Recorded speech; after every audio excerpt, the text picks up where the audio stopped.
everybody? But that's his flight, man. Back again with another video, man. Today another video, man, on WandaVision episode 5, man. Easter eggs, man. And yeah, shout out to everything always, man. And yeah, I told y'all, hey, when I watch the show, man, we gonna watch, we gonna run these videos, man, and then, so on. But episode 5, boy, episode 5, man. Hey, it was like action packed. You know what I'm saying? People say it was boring. Hey, alright. Alright. You know what I'm saying? But hey, man, about to ride to it, man. You feel me? We're gonna see how, his opinion is or what the show is. You know what I'm saying? And yeah, and I'm gonna get my 2 cents in. You feel me? Because, I watched the show. It was good, man. Vision stepped up to the plate, man. You know what I'm saying? He finally, talk his shit. You feel me? You know what I'm saying? He talk his shit. And then, she's still acting dumb and shit in the head, talking about, oh, it's for the family. You know what I'm saying? So, hey, but we about to ride to it, man. Yeah. Let's see what you gonna say, man. But yeah, leave a like, man, on my channel, man. And yeah, let's get it.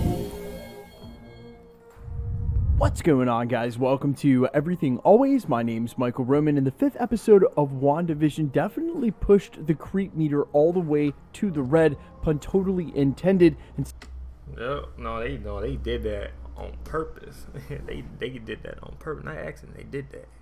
And the dude, I told the dude was suspect. They did that on purpose. Well, the dude did, not everybody else did. Everybody was on, what's her name? Mary Moreau. Yeah, that's her name. Like, she was trying he's trying to talk to her. He's trying to kill her. So it's like, something, you know what I'm saying? It's two things at once. You know what I mean? It's like, shit. Set about answering a ton of questions we've had through the first 4 episodes, in the process causing us to ask a ton more. So many Easter eggs and references for specifically the X-Men and mutants, the future of this narrative, and what's coming in the MCU, that it's causing us to issue a spoiler warning before we even get out of the prologue. So there you have it. There's your spoiler warning. If you haven't already watched this episode, we're going to break down every reference and Easter egg as it applies to mutants, the multiverse, X-Men, old cinematic universes, and of course the enormous reveal for the appearance of none other than Quicksilver, Evan Peters' version, who's supposedly her brother in the MCU, but maybe not, and we're gonna get to that. We're gonna break down. It's not though. It's like we know who his brother is, or we know who her brother is. You know what I'm saying? Avengers, we already know. It ain't her brother. It's somebody else, man. Somebody playing tricks on her, man. But like I said, though, I know it's Wanda, but it's somebody else. It's a big question mark, man. On everything episode 5, but first, if you could grab the subscribe button. We're still giving away a PlayStation 5 at 800,000 subscribers, as well as brand new Disney Plus subscriptions every Friday. We'll announce some new winners at the end of the video. If you want to be entered to win, all you have to do, hit that subscribe button, then leave a comment down below, and if you want, stick around to the end of the video. We'll get into all the giveaway stuff again there. So the very first Easter egg we have to point out through the entirety of this episode is the color red. Just take a look at this opening scene. Aside from Vision, the red down the carpet, the red on the cushions, and the presence of this red oversaturated glare that is everywhere in the episode inside the hex as they start. I ain't not noticed that. They're calling it, and if you're like me, you might not have picked up on it till about the 2nd act, but it's there from the very first scene. There's a couple of things it could mean. The first of which, obviously, Scarlet Witch's powers becoming more powerful, and/or her having to work harder to keep this facade together. We even see her turn the barrier aggressively red. Yeah, as she I saw that popped out the hex barrier after confronting Sword. The second, man, she was mad to the motherfucker, man. She popped out and like, hey. She was like, hey, this your last one.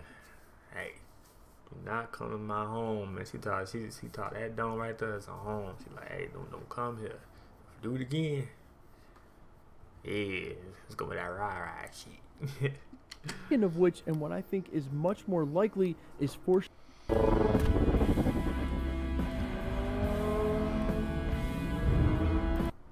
foreshadowing the coming of the character that's revealed at the end of the episode, who's supposed to be Pietro, her brother, but I'm not so sure about that again, and we'll get to that when we get to that reveal. Now, the next huge Easter egg for the future of the MCU as it applies specifically to mutants and X-Men was when Vision mentioned The Descent of Man by Charles Darwin. The full title, The Descent of Man and Selection in Relation to Sex, first published in 1871, quote, applies evolutionary theory to human evolution and details his theory of sexual selection, a form of biological adaptation distinct from yet interconnected with natural selection. It discusses issues including evolutionary psychology and evolutionary ethics, the differences between sexes, and the relevance of evolutionary theory to society. That is a lot of blah blah blah, but read up all in between the lines, and it doesn't take a lot to connect to what's going to come when you have a ton of enhanced individuals, not just the few that we have now, but a ton of mutants in the MCU. As it relates to this sort of evolution, we've already seen the difference in, say, something like the Sokovia Accords and how the government is treating enhanced or what will be mutants in the MCU, and say how the civilians treat them. We've seen several times Thor Ragnarok and even Avengers Endgame, civilians running up to Avengers to get their picture taken with them. They're all heroes and celebrities, but it doesn't take a lot to change public opinion, and of course, it's a lot easier when someone like Scarlet Witch mind controls an entire town. Yeah, People be like, wait, hold on, they supposed to be the good guys. Now they gonna change the whole perspective if they all figure out, you know what I'm saying? in society to start to see them as a threat, and that's going to be at the core and has always been for what happens during the X-Men narrative, a metaphorical critique for the already existing prejudice and racial injustice amongst humankind, and what will be aimed at mutant kind when they finally join the MCU. And don't ask why this shit got heavy all of a sudden, it always has been. Now, while the color red continues to be ridiculously prevalent throughout the entirety of the first act, this scene gets really creepy when Agnes seemingly pulls a Jedi mind trick on Wanda and maybe sets up some rules for this world. Now, Vision even questions Wanda, "You didn't see what I just saw there?" But Agnes says to her, "You want me to hold the babies?" There's something very odd going on here, but whatever it is, Wanda is definitely under the spell or seeming mind control here, because it works, and Wanda just agrees. Later in the episode, when she doesn't conceal her power, it's almost as if we scream and we shout, but it's power to the people worth their ransom.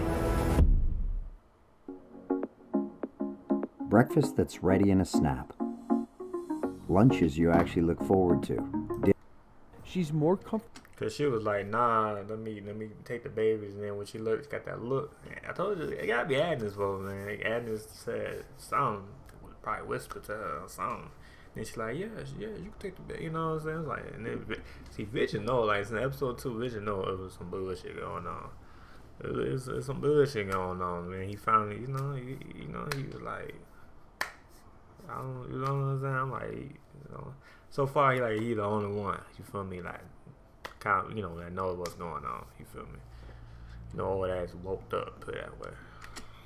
Around Agnes than she is around anyone else, and while she's very acutely aware of what's going on, and we've seen that now in a couple of episodes as it pertains to inside the Hex, when she spoke to Monica last episode, when she spoke to Sword this episode, she is very aloof when it comes to whatever's going on with Agnes, making me think just one step further that she has some sort of mind control and or hex of her own over Wanda at play. You kind of get the same sense when she says she's looking for the brown liquor for the kids, not for her. What kind of babysitter do you think she is? Vision looks a little concerned. Wanda, that was kind of weird, like, customer, like, why you getting liquor for the kid? You know what I'm saying? Like, just laughs. Right before that, she says, "There's no taming this tiger," and then we notice later in the episode this toy tiger a couple of times in the middle of the scene in the kitchen. Kind of makes it seem like Agnes may be watching them at all times, and Vision even points this out with the dialogue just a couple moments later, that she always shows up with exactly what they need right when they need it. Like episode 1, showing up with all the groceries for dinner. It's almost as if she's watching them the entire time. We then get a quick shot back at Sword, finding out that while Monica was inside the Hex, she was not undercover. She definitely was under whatever spell Wanda was using to be inside the head of all the individuals that were there. And then we get a rundown of Wanda and Pietro's backstory in the middle of the control center. And man, there are some huge Easter eggs here, so let's go step by step. The first of which, that they were born in 1989, and revealing their parents is Irina and Oleg Maximoff. Now, famously from the Marvel Universe comics, Scarlet Witch's father is Magneto, and I'm on record as saying I would be shocked if they deviated from this detail in a Scarlet Witch-centric story. Now, I ain't not know that. But Nino and I ain't not know that shit. however, of all the aliases and makes names sense how that he- Magneto has gone by in the Marvel comics, and however close Oleg is to Eric, this is not a name he has ever used. So one of two things is true. Either this guy, Oleg Maximoff, is the MCU's Magneto, or they're changing this detail. And given where we are in the MCU and Scarlet Witch's storyline, I think they could get away with it, but will definitely change some major details from the House of M story that they're drawing on. Now, I know we have a lot to get to during this episode, and I don't want to linger on this too much, but this is a huge reveal for what is a huge famous character in the comics, and I think that them mentioning the name when they didn't have to holds significance. I'm still holding out that the huge quote-unquote Luke Skywalker moment that Scarlet Witch was referring to was not the reveal for Evan Peters, but rather a major character towards the end of the season that's going to set up the future of the MCU. I still like to think that that character would be Magneto, and I would be shocked if they mentioned her father by name, knowing what sort of significance that held with the comic community, and didn't plan to make good on it in some way. So let's earmark that for now, knowing that there's a possibility this comes back into play by the end of the season. So then some other important Easter eggs from this dialogue are they specify Wanda's power, telekinetic and telepathic abilities. That's right when Director Hayward stops Agent Wu and says she doesn't have an alias. He says, no sir, not any silly nicknames, not a one. That foreshadows eventually her earning the name of Scarlet Witch. Do you have a loan on your car, truck, or SUV and want to save money? Do you have good credit? If you're Which I'm guessing that Oh yeah, they kind of that's facts. Cause she said they told like you got a nickname, you know everybody else, you know it was got a name like Spider-Man or Iron Man, but her name is Wanda. So yeah, so after like he said, for sure, yeah. But then I heard that part too. Yeah. that'll happen during the season as well. And if you do remember, the only time any of the MCU referenced her as a witch was back when Tony Stark told Hulk that that witch was messing with his mind Oh yeah, I heard that. Little witch with your mind. after she gave them all visions all the they way did back that, in yeah. Age of Ultron. Quick side note, the first manifestations of Wanda's powers we saw in the MCU was her giving all of the Avengers visions that were born out of fear. It seems as though that same thing is happening in this episode, although she's Facts. created it on a mass scale. Also, quick side note, he goes ahead and mentions Lagos in Germany. We all know how that turned out. That's what Hayward's saying about her eventually, quote-unquote, joining the Avengers after Agent Wu actually sticks up for her and says that she earns the Avengers' trust and becomes one of them. Now, him pointing out Lagos ties directly to the commercial we see later in the episode. And if you don't remember what happened in Lagos, let me refresh your memory.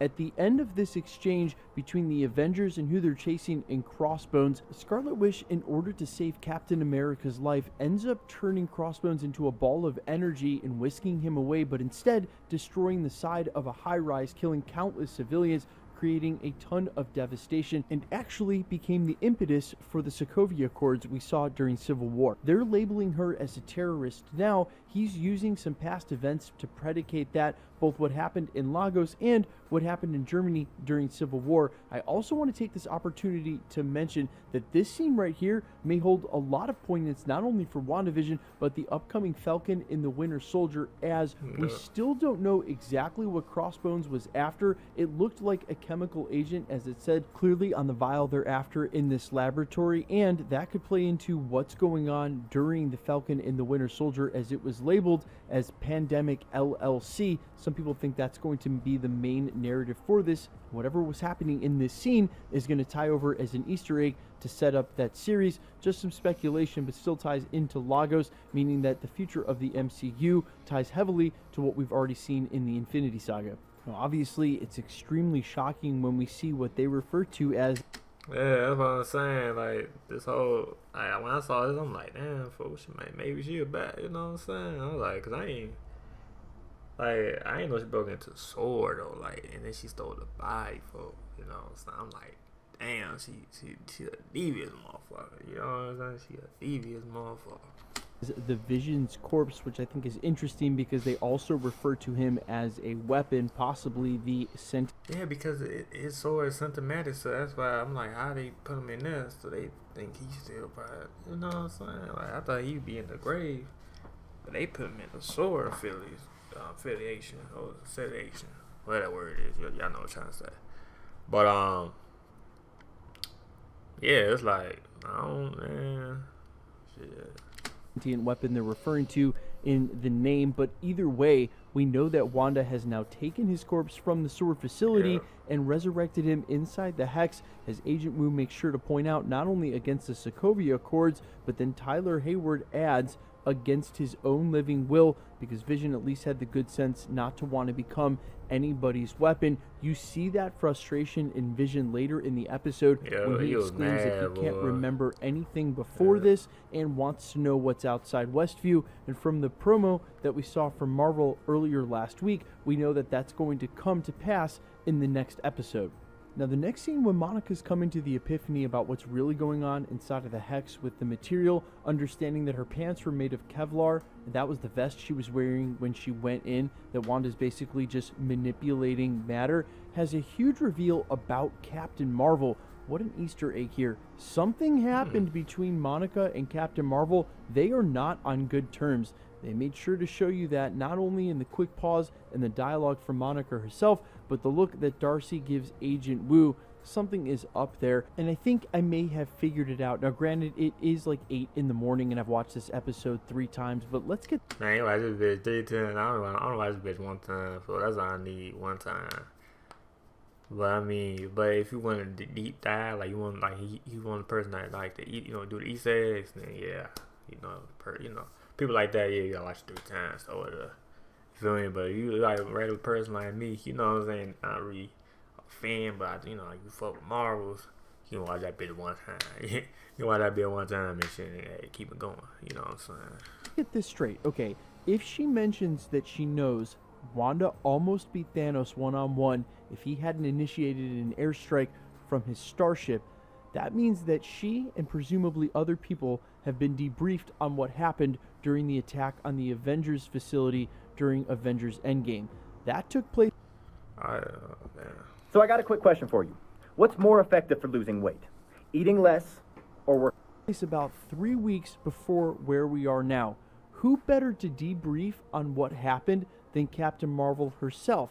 Now, if Captain Marvel and Monica Rambeau were able to catch up now because she has been brought back from the blip, there's a chance that Captain Marvel would be the first place she turned to find out what was going on with her mother when her mother passed away. But what we know from the beginning of Avengers Endgame was that Captain Marvel had taken off to deal with other worlds and that we wouldn't see her for a long, long time. Yeah, she doesn't show up until out of the blue when finally they bring Endgame. Everybody back with the blip and the snap. So think about this for a second. It's possible that Captain Marvel wasn't there when Monica's mom passed away. And because Monica wasn't there either, she resents Captain Marvel for not being present. It's also possible that when her mom got cancer, Captain Marvel wasn't there either, and she didn't even have to not be present when she passed away. Monica still holds some resentment because while she was going all through this, Captain Marvel was off-world.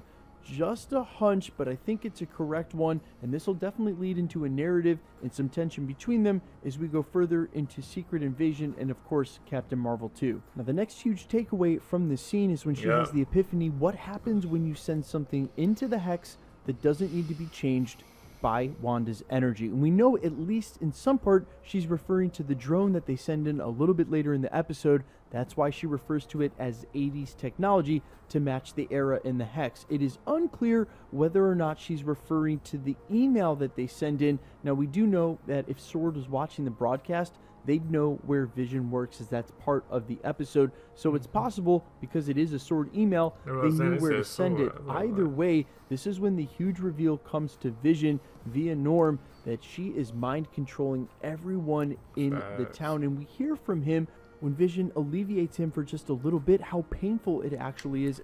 Man, he was freaking out, boy. He was like, "Hey, man, I gotta see my daughter. Yeah, I gotta see. And then he put him back. Like, oh, well, hey." I'm like, nah.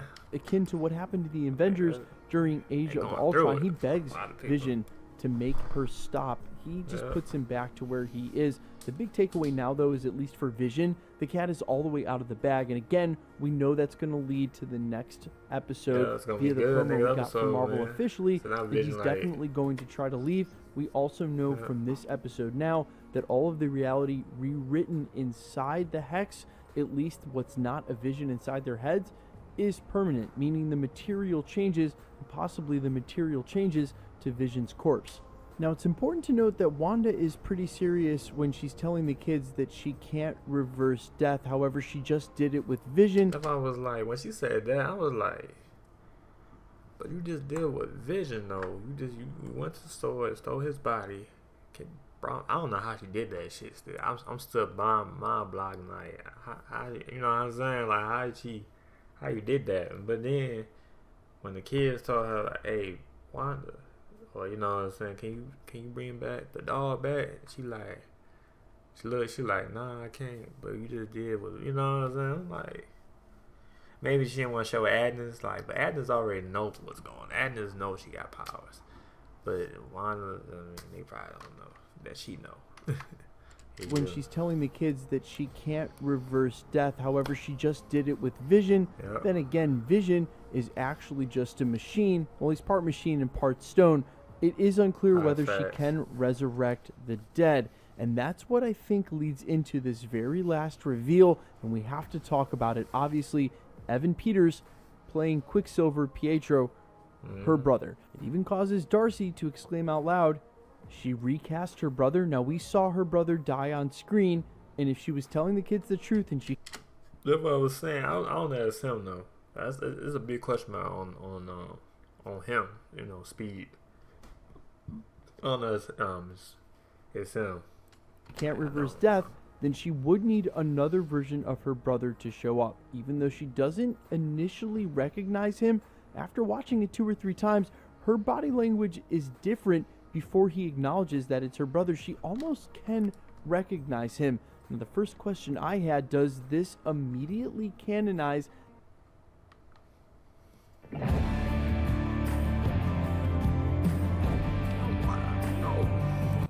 the X-Men universe? And is this the same character that we've seen?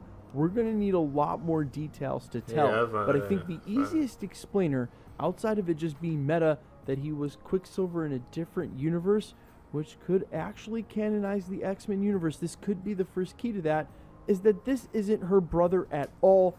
I'm thinking this is actually Mephisto in disguise, showing up right at the tensest moment between her and Vision. As I said, there's no going back for him now. They were about to square off, and now you have her brother showing up, who she doesn't recognize at first. Now, the quick wrench in everything, pun totally intended, is that Vision actually has met her original brother Pietro. He's starting to sort of recognize things, and if he can ever make it outside of Westview and have his memory jogged, he would be able to recognize who this is. However, he just admitted earlier in the episode that he can't remember anything before this life in Westview, and that is super important because otherwise he would have been able to tell this isn't her brother. There are so many questions involved with what's actually going on here, whether or not this is the Evan Peters Quicksilver from the other X-Men universe. And like I said, we're going to need a lot more details as to what's going on to properly know. However, it is impossible to ignore the fact that this is Evan Peters Quicksilver and that we've seen him in the X-Men universe. And unless they plan on just making that a meta reference and not explaining it and just leaving it as a one-to-one, this is definitely causing every comic book fan who's ever watched any of these movies and can draw this connection to scratch their head right now and wonder what's going on. We're going to have to wait for a lot. That's what I was saying, though. Man, we got with the episode, we got to wait the next Friday, man. That's a big question mark. It's like, why he, you know what I'm saying? You feel me? It's like More details to contextualize this. Either way, a huge reveal during the end of this episode, and what I think is forecasting him as the villain, eventually to be revealed as Mephisto. Yeah, that's just my take. Guys, let me know all your thoughts and comments down below. Any of the Easter eggs I missed, we're of course going to double back over the entire episode throughout the week. Quickly, let's get into the giveaways. Anyway, man, leave a like, man. So my channel, hit the bell if you're new, man. That was X-Men reveal, WandaVision episode 5, Easter eggs, man. You know what I'm saying? Everything always, you know, give us the Easter eggs, man. You know what I'm saying? Because, you know, I watch the show, and then I go to him because he be deep diving in that motherfucker. He be deep diving in that motherfucker. So I go to him, you know what I'm saying, for some deep details, you know what I'm saying? You hear him. Boy, you watch it 3 times. I don't watch it 1 time because that's all I need is 1 time. That's it. But if you like one of the people that do Easter eggs like he do, you need to watch 3 times, 4 times, 5 times, even probably 8 times. You know what I'm saying? But yeah, good video, man. By everything always, man. Feel me? And yeah, gotta wait to episode 6, man. I told you, after episode 5, man, 6, 7, 8, 9, 10, it's gonna be all action packed, man, and all the episodes, man. But yeah, we're gonna find out what he there for, you know what I'm saying, the brother or fake brother, you know what I'm saying. And yeah, we're gonna see, man. But yeah, Vision finally woke up. He been woke up, but he finally talked up to Wanda like, hey man, something, you feel me? And he got real mad. If y'all saw the episode, you know, y'all know what I'm talking about. But yeah, man, like it up, man. So my channel, man.